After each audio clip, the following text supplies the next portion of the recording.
welcome to Visions. I'm Mirella Rich. Today our guest is Ajit Gunasekera, who is a curator and has come up with a unique way of showing artwork. Welcome to the program.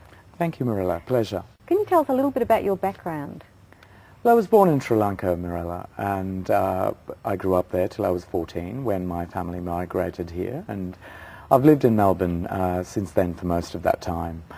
I was an artist in my early 20s, but then, as often happens to artists, I jumped the fence and had to sort of be a bit of a corporate animal and populate that world, which led to acquiring some very useful skills and know-how and knowledge.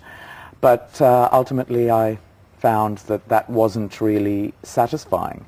So a few years ago, my agent in Brisbane, my art agent, suggested that perhaps I should combine my artistic penchant and my skills and my passion and work on marketing artists in a new and innovative and more effective way. Yeah, that's beautiful. And this was one of your artworks as well, wasn't it? Well, yes, it is. And what are your passions now? I guess two main passions. I'm obsessed by the politics of sustainable social change and, of course, by art, everything from literature to film, but mainly visual art. And is there a connection between the two, do you think? Well, that's what I'm hoping that my business, Ajit Art and Words, is an exploration and a celebration of.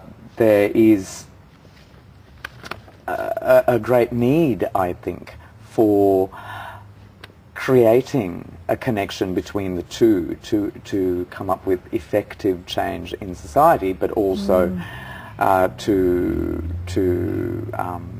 bring artists together to their audiences. And tell us more about this. How are you doing this?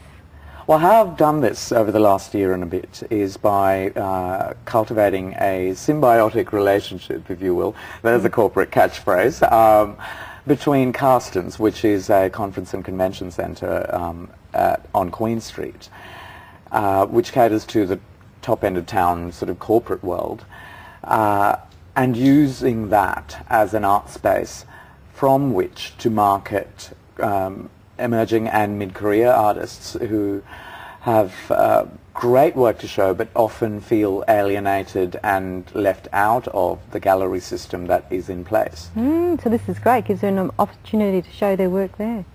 Show and actually And not sell, to show but to receptive audiences that are savvy. It's about bringing the artwork into the work and life environment of people who might not have the time, even though they do have the interest, to actually appreciate, to actually access the artwork. And this is like a convention centre where people run and have business meetings, so the people are coming and going all the seminars, time. It's a state-of-the-art facility which spans 4 floors of the CQ building.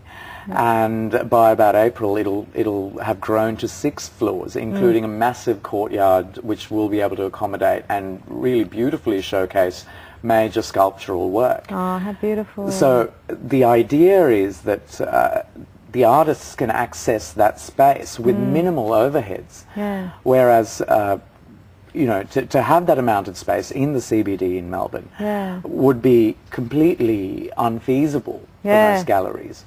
In the heart of Melbourne. And what are the costs to the artists for this kind of...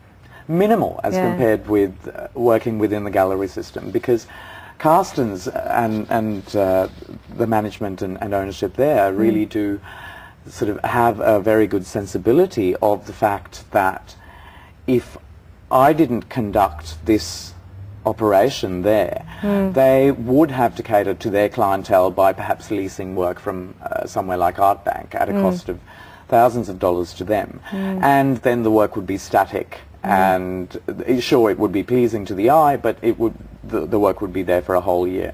Whereas with my marketing new artists on a constantly changing basis in that space, it creates a buzz and energy which is pleasing to, especially to their clients who come back again and again. When they come back in a couple of months for another seminar or conference, there's a whole new array, a new feast for their eyes. And do they give you an idea of what kind of artwork you can put on and what is appropriate and what is inappropriate?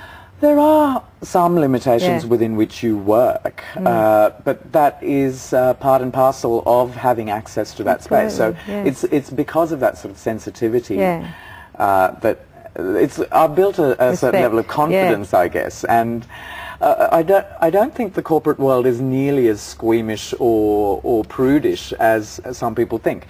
And that's part of the philosophy of my business, really, about breaking down these barriers between, you know, the art world seems to be sort of rarefied and mystified and considered quite elitist and inaccessible by many. And then from the point of view of the arts community, the corporate world and commerce and money is often considered to be something that is beyond their reckoning and beyond their ability to connect with. And the whole idea here is to actually bring down those barriers to everyone's benefit. And how do you choose the artists yourself?